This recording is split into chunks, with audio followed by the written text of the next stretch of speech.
Hey man, Hebron Ben Bilal, man, coming back at you. Of course, I'm going to put this on both platforms. The Remnant of the House of Yisrael, or THRY,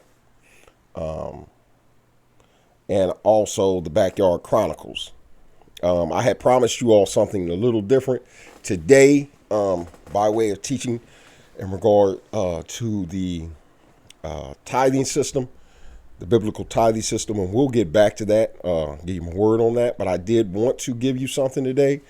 And the reason that this topic is the one that I will be addressing today is because my nephew and my niece, as well as my sister, did a video, which you can look at in the link in the description below. And I wanted to address this topic, even though if you go back into my archives and the Backyard Chronicle, you can find this particular topic underneath classroom chaos. So before I start in on this particular topic and why a black woman cannot raise a black man, let me just, give my shameless plug. Of course, we have to do that on our channels and our stations. You can catch me at the Remnant of the House of Israel YouTube page, or you can catch me on the Backyard Chronicles. Those two are separate. The Backyard Chronicles with Hebron Ben Bilal is more secular. We talk about secular issues that rise up, crop up. We talked about Lil Nas X last week. I really don't do too much on that page anymore, but I will start to put a little more content out in regard to how Hebrews view those particular things. Also on the Remnant page, you can find more spiritual, religious content, breaking down of holy days, observances, whatever is Torah driven, pretty much, is what we hit on and talk about on that particular page. Anything going on in Hebrew communities, et cetera, et cetera. Also have a Facebook page. You can catch us at the Remnant of the House of Israel Facebook page. If you send a friend request, of course, we're going to kind of vet you, look at your friends and all that type of stuff before we accept you. Because everybody is not meant to be on that particular page. So we're going to vet you first. We're not going to put up a thing. We have to answer questions. Anybody can answer those questions. We'll just personally vet you one person at a time. We don't have a lot of members on there yet, subscribers, but that's because we vet everybody, even when they send requests. But I digress on that point. Let's get to this topic. First and foremost, let me say the reason for, once again, the reason for the title is Can Black Women Raise Black Men, is because this has always been since I was younger, and the destruction of the, I guess they call it the nuclear family, or the black home. This has been a topic of debate since the 90s. A lot of people made their bones off of this particular topic, came up off of this particular topic, asking, can a black woman raise a black man? And this is a particular hot button topic in our communities because of the broken homes, because of feminine moving in, because of mass incarceration, because most of the times you find that the woman is the single parent and she's raising the children. And the question is, and the question was posed, like I said, you can find the actual video in the link in the description below, was raised by them to my niece, Ashley. Can a female, a black single female woman, raise a child on her own?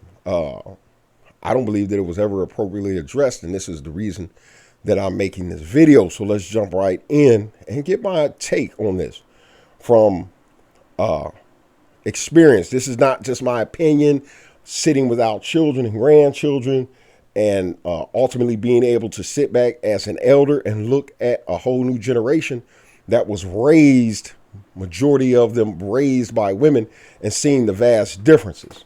My nephew so eloquently dubbed us the baby boomers, and that we have a baby boomer mindset, and that his generation of millennials didn't want to slip into that category of telling, looking down on the next generation and, reprimanding them and telling them what they should and shouldn't do.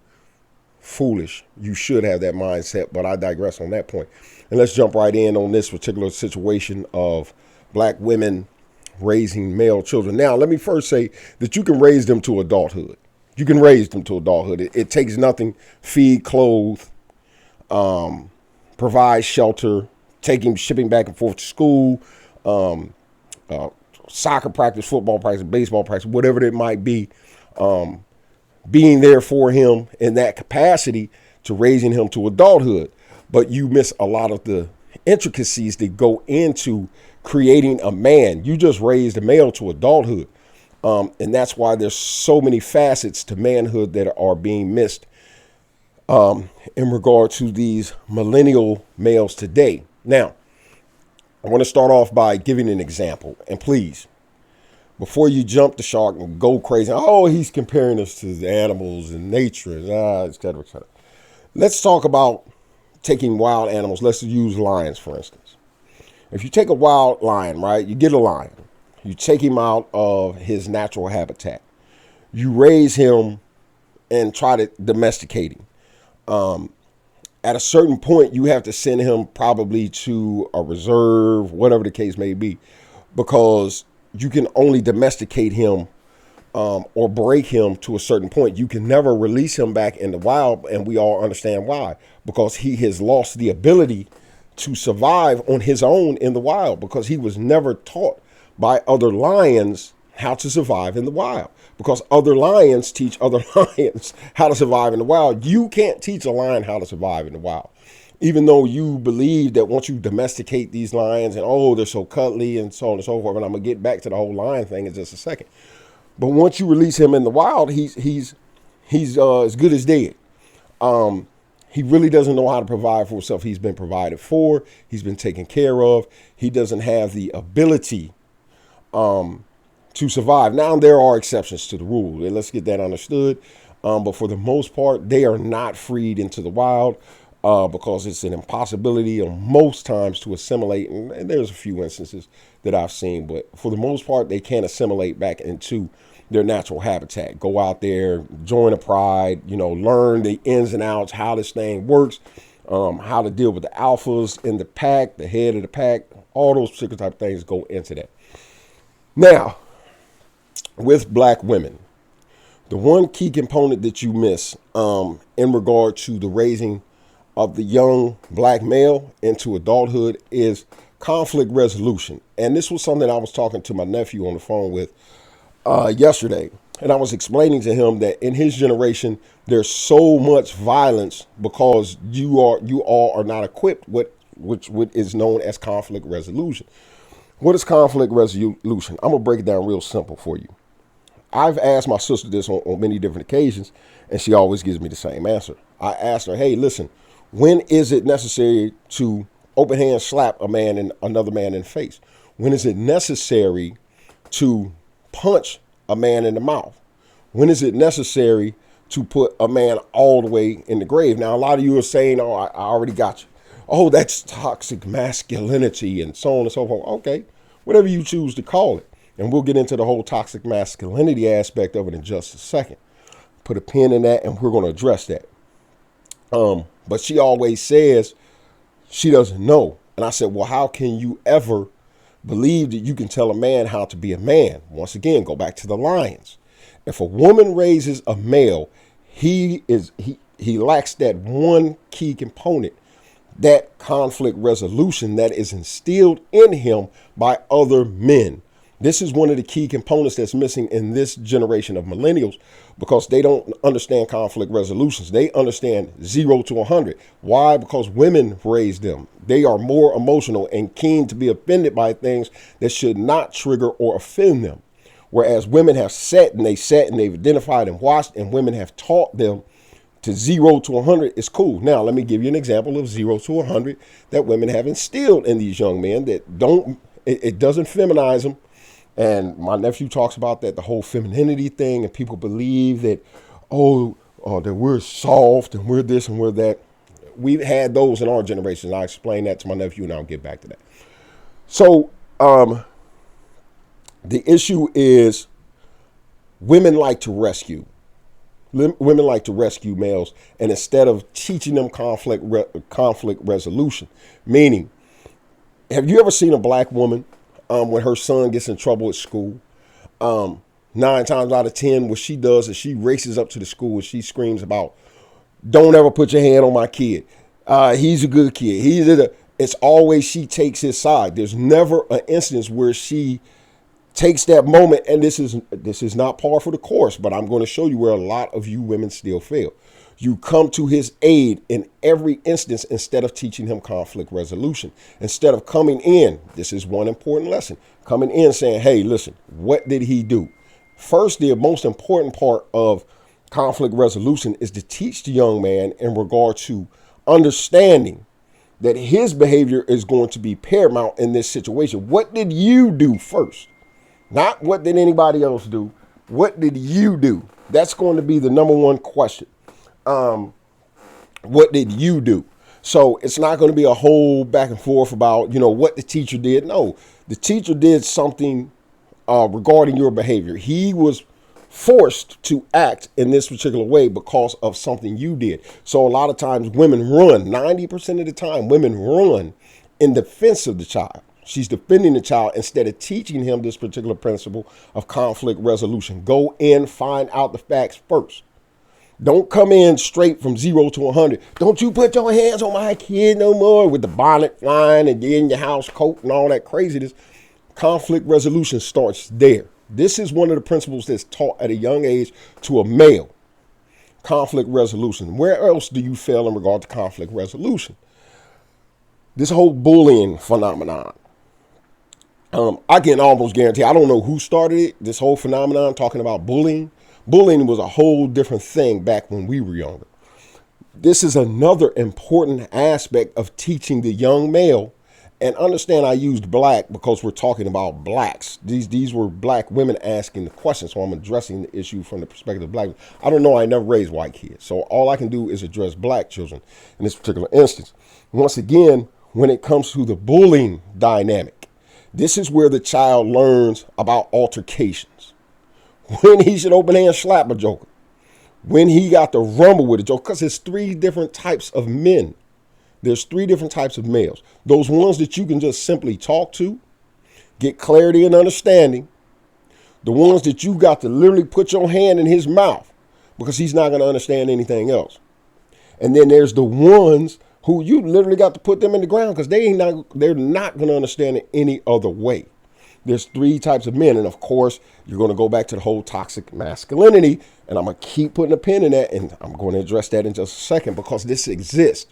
Whether you want to women try to want to uproot it and say, we got to get rid of this male toxic masculinity because all of y'all define male toxic masculinity in 1,000 different ways. And one of y'all going to take it and throw it at this and say, see, this is male toxic masculinity. This is what we're talking about. No, we're talking about conflict resolution, something that this young man grows to understand and he carries it throughout life. So let's get back to Conflict Resolution 101 in regard to dealing with the bullying aspect of things. So you understand, you've heard the thing, this doesn't happen today. It does in certain instances, but I'm going to show you how you women fail black men again, or young black men. You shove them out the house when they're getting chased home by the bully.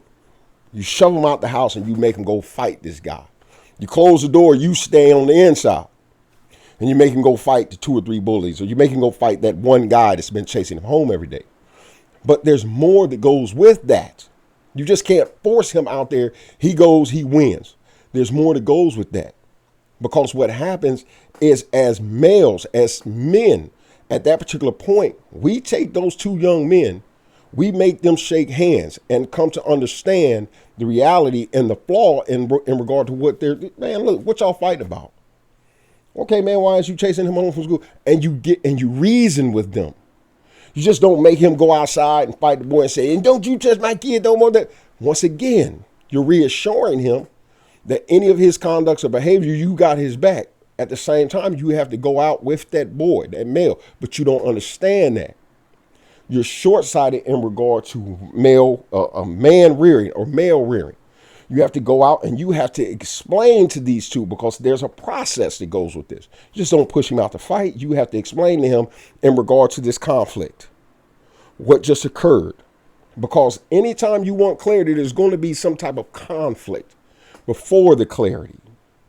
So understanding at this particular point, this is when you go out and you talk to both young men and you get them to understand the misunderstanding or the flaws in regard to what they got going on. This is conflict resolution 101 that you're missing because you don't understand.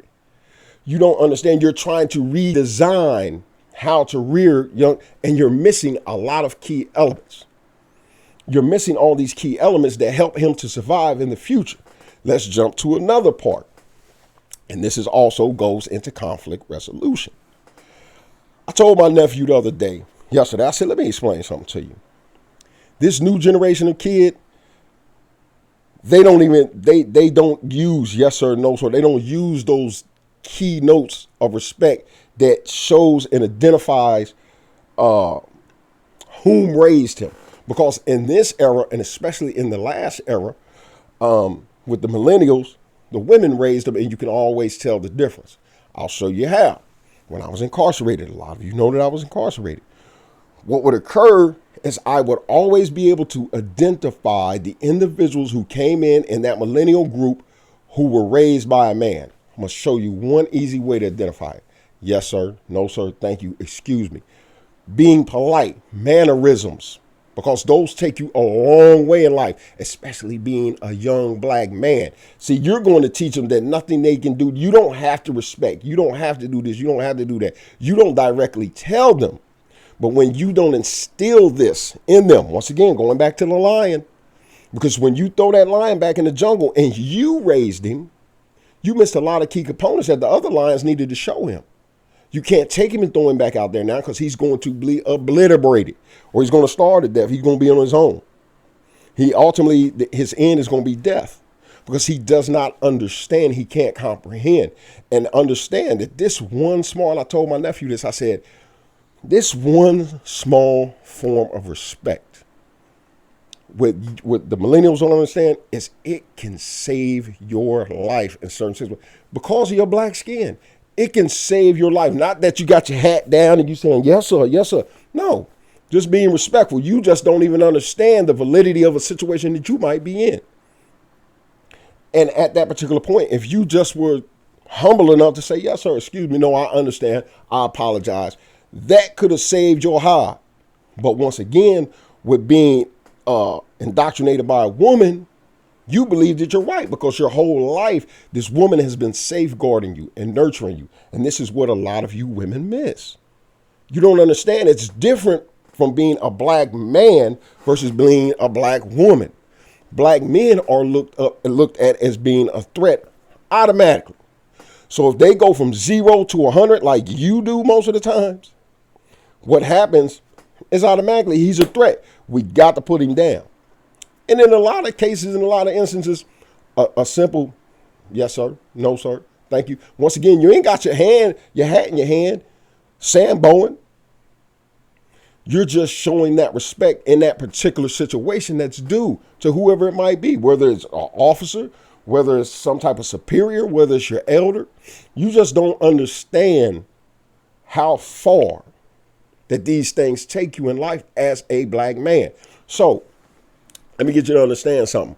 When those young men used to walk into that prison, they used to garner respect from the higher ups in the food chain in regard to the food chain of the prison order, because just by how they carried themselves, where the others who was walking around with their pants hanging around, nigga, and I'm gonna do what I want to do. Nobody wanted to deal with them. So they had their own little play. And if they got out of line, they got punished quickly. Whereas the young man who respected himself, had his pants around his waist, spoke a certain way, carried himself a certain way with respect. He respected others. Thank you. Excuse me.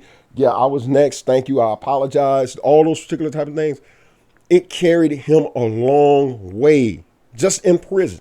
Let's just use prison because this is where many of our young black men are ending up today. So if you want to ensure his safety, This is one of the things you might want to teach him at a young age. So when he goes to prison, if he ends up there, he understands that that's one of those particular type of things in regard to manners and behavior and conduct that he needs to exhibit in there, and it carries him a long way. But I digress on that point, because understanding that this is one of the key components to manhood that you women don't understand. That level of respect is really, really appreciated by other men. But once again, y'all want to rush in and try to determine what a man is. Backing up and going to my sister, I tell her on countless occasions, tell me how to be a man. Well, I can't tell you how to be a man. Then why do you keep trying to tell me that I'm not being a man? You're not being a man in this instance. Okay, tell me what I need to do in this particular instance to be a man.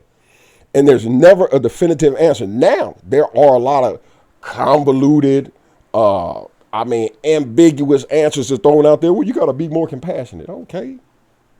Yeah, I don't think I have to be in this particular instance. But that's just my opinion as a man. I don't have to acquiesce in regard to how you feel that I should be as a man, but getting on something else. Once again, let's get back to the subject matter in regard to the male being raised by a female. So let's get to sexuality. Conflict resolution, we will get back to that, but let's get to sexuality. And I'm gonna get a little deep here, because if you ever read my book, The Three Woes, go pick it up. You're going to read the mind of an individual. And I'm going to get to another book that I'm getting ready to have published and put out there. But you're going to get into the mind of an individual who was still malleable when he was dispersed out into the world. I was still malleable.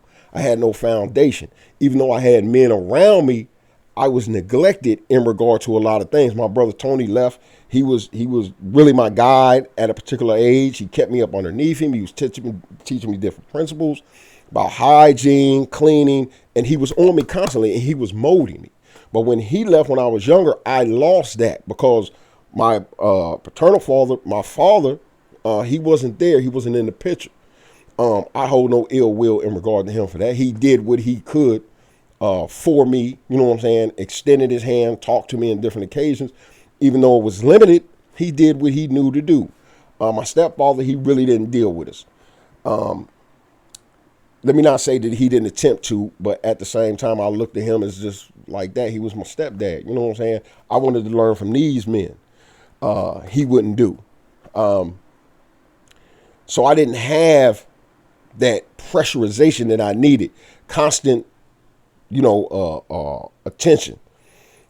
Understanding why I was doing certain things, acting out in certain ways that only they could comprehend because they had been there as young men. They came up and they were able to identify and point those things out to me. And this is another failing of the black woman trying to raise a black man. You can't identify when a young man is 4 or 5 years old. He's running around, slamming himself in the walls, running, tackling, doing all this stuff. You think he has ADD because they tell you he has ADD. He needs Ritalin. He needs this. No, he's a young male. He's supposed to do this. See, we're able to identify those particular things. I'm going to get on that. Matter of fact, let me loop around to that, and then I'll get back to sexuality. So I was talking to my nephew also. Again, he's a millennial, and his brother's a millennial. And he was telling me it's amazing the difference between the two, between him and his brother. And I explained to him immediately, it's your characters. See, his brother's name is Devin. Devin is older than him. But when Devin came into the world, me and his uncles had real close relationships with him. We were even granted the opportunity by his mother to, keep him for periods of time. I would explain to her certain situations that Devin might have been going through when he was younger, saying, no, that's natural. One being a particular instance when he was shoving his hand down his pamper like he was like a man, putting his hand down the front of his pants because he was seeing me do that, and he would sit up underneath me all the time. So he was emulating this behavior. She thought that something else was wrong. I had to explain to her, that's not it. This is what it is. She grasped that reality, that concept that I knew more. I potty trained my nephew. I taught him. We caught on early on via his character that he was a very, very rough young man. He used to do really insane stuff to my partners when they would come over. They were resting. He'd get up on the highest place he could and jump on their heads. He used to like to fight them. So we cultivated that. We identified that. Me and my brother identified that, and we started to cultivate that. We didn't look at it as being, oh, that's toxic, he shouldn't be behaving. No, this is his character. So you must cultivate the character. And this is what the male does. He looks at the male child and he says, he's going to be rough. Get him some boxing gloves. Immediately. With Daquan, I explained to Daquan, I said, you're an alpha male on a whole different plane. See, there's levels. You have an alpha who is a knuckle dragger. I would just label Daquan as a knuckle dragger because when it comes to them hands, he's not, listen, don't sell wolf tickets to him because he going to handle his business. This is what was cultivated and instilled in him by us because as the males, we seen it. And his mother was completely and totally hands off. Hey, you want to go over your uncles? Hey, you need to ask them. So we had a lot to do with cultivating what we seen in him. With Daquan, he was an intellect. He was smart. He wasn't soft. He was just smart. He just didn't have the same desire to be a ruffian like his brother was. He was an intellect. He liked to read. There's nothing soft about that. And it needed to be cultivated. You can't take someone who doesn't like to get dirty, and I'm not saying he doesn't like to get dirty, but try to throw him in the mud because how he's going, he can't even process that. He likes to read. He likes to study. He likes to reason. These are the things that he likes.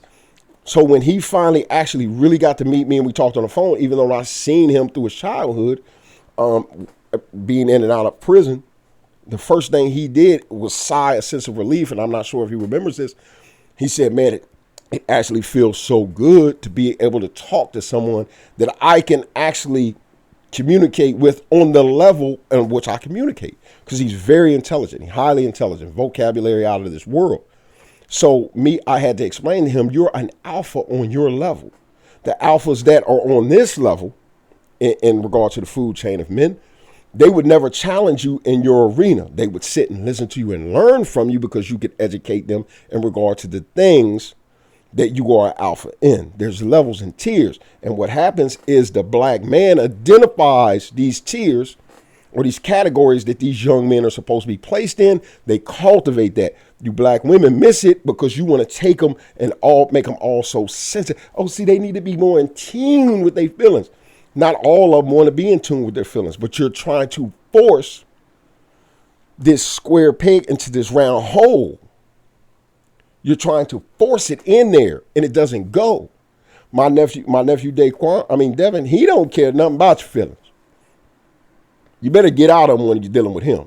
Devin, he's more in tune with his feelings. And he made mention on the video that you'll watch later in regard to how us boomers are jealous that his generation is more in tune with their feelings than we were. And I had to explain to him, you're absolutely wrong. There were plenty of your type in our generation. I actually was one who was more in tune emotionally. I might have seemed emotionally dead, but I was an intellect. I loved to read. I loved to study. I loved to, understand things that other people didn't. That was my field. And when I went to prison the first time, that is what the old heads grabbed me, snatched me up. This is when I became a man. Snatched me up and said, hey, where you from? They processed me. They trained me to box. They did all these things. And they sat and they watched me. They realized that I wasn't like the other guys. So they kept me away from them and they put me directly in school. They said, you're going to school. You're getting educated. You don't belong out there in the field with them dudes. You're getting an education. So they sent me, got my GED. You know what I'm saying? And this is what other men do. They process, they watch the young man. And they say, okay, this is the type of character. Whereas females, you want to take them and just cram them in one box. They need to see that male toxicity. You need to get that out of there.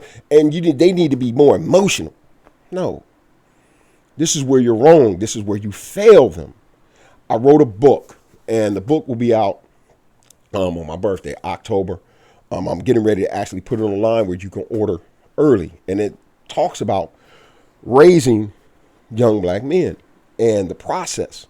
And I call it the male gene. And what happens when a woman raises a man, there's a thing that I refer to as red dust. And that red dust has to be, the male gene has to be cultivated and, turned in and pressurized and made sure it stays in place. Without that constant pressurization from the male, it turns into what I call red dust. It's confusion. It's chaos. They don't understand why they feel this way. They don't understand why they are reacting this way. Or they're doing this and they're doing that. They're not understanding because the woman cannot completely and totally understand it herself, because she really never has encountered this type of behavior. And the first thing they do is believe that it's psychological, and it's not. It has nothing to do with the mental deficiency. Nothing at all, period. So let's move into the sexuality aspect of it. And with the sexuality, here's where a lot of you fail. And I go back to the book that I've written, The Three Woes. If you read it, I deal with a lot of sexual issues in there because I didn't have any men around me to sit me down and explain to me what I was going through. Man, I did a lot of sexual, deviant, crazy, insane stuff in that book. And if you just pick it up, it's called The Three Woes by Hebron and Bilal.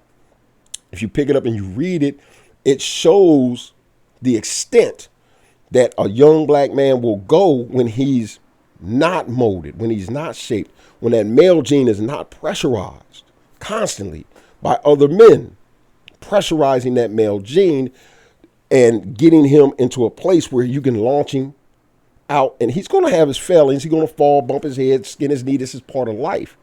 But he understands those principles and he carries them out there. Yes, sir. No, sir. Thus. They all hold a place in his survival. Once again, we go back to the lion. You can't let him out there because he can't survive. He can't survive because you raised him from a cub in this place that where all you did was care for him, feed him. You did not teach him the things that he needed to survive in the wild. The same with the young black man.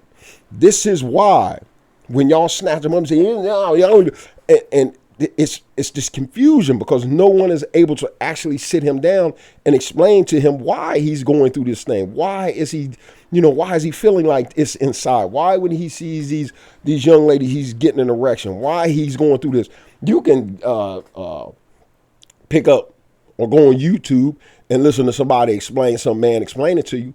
But being explained to him by a female is completely different. I can guarantee you it's stuff going on with your sons right now that they've experienced sexually that they did not feel comfortable with coming to discuss with you. This is that shortcoming. This is that gap that you create. And you say, oh, I raised a great man. No, you didn't. You raised a good male. He's a good male. There's still parts of him that complete the man that are missing that you can never add. And if you haven't learned anything, back it up. Sexuality is another. You cannot completely explain to him what he's going to go through because you don't have a penis. You don't understand what's going on in his head. From when he articulates it to you, you can't even grasp. But when he articulates it to me, I'm going to laugh and say, boy, listen, you're hitting that spot. And we're going to make it light for him so he can understand and appreciate that this is natural. This happened to me too. This happened to your uncle. This happened to every man. This happens to us. It don't happen to the dyke down there on the corner. No, it doesn't happen. Even though she dressed up like a dude, she can't explain these things to you. It doesn't work that way. So when you two, and I'm going to hit this, when you two women, one being trying to be the man and one being the female trying to raise a male into manhood, you're missing a lot, even though this one thinks that or acts as though she's a man. She cannot instill in him those principles that he needs to clearly understand and get from a man.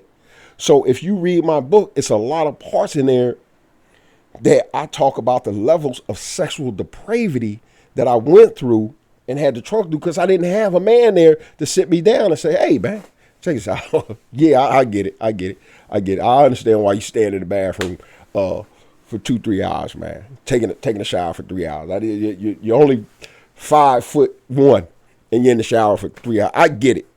You know what I'm saying? and explaining to me that this is a natural process that young men go through. You know what I'm saying? So sexuality, you can never even scratch the surface because you don't understand it. You can't comprehend it. So this is another way that women fail young men. Let's get back to the conflict resolution because this is important. Understanding that when you have two different types of males, the conflict resolution is going to be put out there in two different ways. Because I can never teach Devin conflict resolution on the level that I'm going to teach Daquan. You understand what I'm saying? Because conflict resolution is going to come in different forms. See, Devin is probably would never, at his best, been in a professional area. Devin likes to work. He likes manual labor. Suit and tie, going and conduct business. No. Daquan, totally different. I can see him having seminars, doing all of this particular type of, but he needs to comprehend conflict resolution. So even in his professional arena, it's not 0 to 100. It's stages. It's stages. And even Devin, it's stages. Now Devin understands better than anybody in regard to punching a man, slapping a man, or burying a man. He understands that. He can comprehend that. He can grasp that. Whereas Daquan will never be able to grasp it. But a woman can never teach those principles because she doesn't understand it. That's toxic masculinity. And the first thing y'all want to do is safeguard them from this. We've discussed bullying. We've discussed sexuality. We've discussed conflict resolution. What else is there?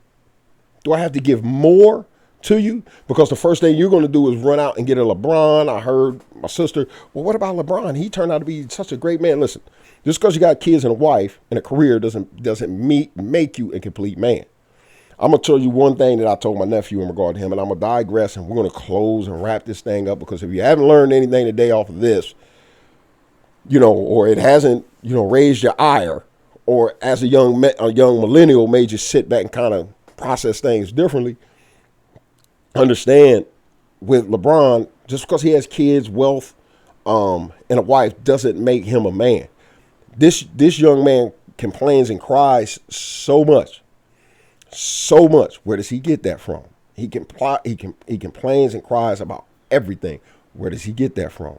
His sense of entitlement, of course, whether he had a man or a man and a woman in the household, some of us will get that sense of entitlement where we will complain a bit. But overall, he got it from his mother, because sitting and listening continuously to this, complaining, whining, moaning, this is where he gets it from. You can tell automatically that he was not instilled with conflict resolution. You look at the professional athletes who came up in dual pair homes. They're much different. They're much, much different. They don't do a lot of talking. They don't do a lot of complaining. These are things that they just don't do. So I think that I've given you enough fodder for today on this particular topic. But like I say, I'm getting ready to have this one book published. I'm going to actually put it out in October. I'm getting ready to set up a platform where you can do online early ordering off of Amazon. The book is going to be called The Male Gene. It's going to be by Hebron and Bilal. Also, the other book that I spoke of, if you want to read and just kind of get insight in regard to what it looks like to see, because a lot of you women don't understand, because you learn stuff from social media. You think everybody that you watch on social media is correct, even myself, but I'm giving you my take from experience. I'm telling you that I trudged through this mud. So when these millennials don't want to listen, this is their shortcoming. That's their issue. That there is a lot that they lack. A lot that they lack in regard to manhood. And people who were raised up underneath a certain system are able to sit back and look and say, I can pick. I can guarantee I can pick for you. I can sit on the street and pretty much point them out. But if I came into conversation with him, hey, young man, how you doing? And if you say, I'm doing fine, and I ask him a question and he responds to me with yes, sir, or no, sir, I say he had a man in his life. Because once again, that's one of those principles that women don't see the value in. They don't see the value in respect.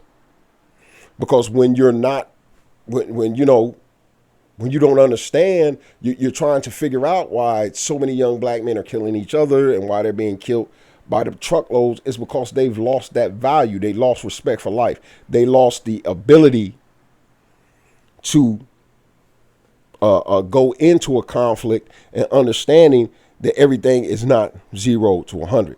They don't have the ability to adjust, and they don't have that basic primal conflict resolution. But I digress on this point, man, and I just gave y'all something for today, man, something that y'all can watch, listen to. Once again, the new book that will be out October 31st, which is my birthday, is called, it's going to be called The Male Gene. And if you want to get my other book, The Three Woes, and just read, because a lot of you women don't understand what your sons are actually going through, because they don't tell you. They don't tell you about the sexual depravity. They don't tell you about all these things that y'all trying to start to normalize, that they're not normal. They don't tell you that, hey, man, I don't feel comfortable with talking to you about stuff. They don't tell you this. You think, oh, my son tells me everything. No, he doesn't. I promise you, because he feels more comfortable with a male, talking to a male, someone he can confide in and trust. So this is just a little something for y'all, man, to just digest, process. And I'm supposed to do a podcast with actually my nephew and my niece. And if I do, I will upload it on this channel. And so you can start to watch my nephew, because he has a lot of funny content. I myself just started to subscribe to him. So, man, I'm going to sign off on this one. Shabbat Shalom. Y'all have a great Sabbath. For those of you who are viewing this on the Remnant page, for those of you who are viewing this on the Backyard Chronicles, man, listen, I give wisdom to the wise, and if you don't know how to think, I just gave you an opinion. Man, signing off, Hebron Ben Bilal, and I'll see you next time.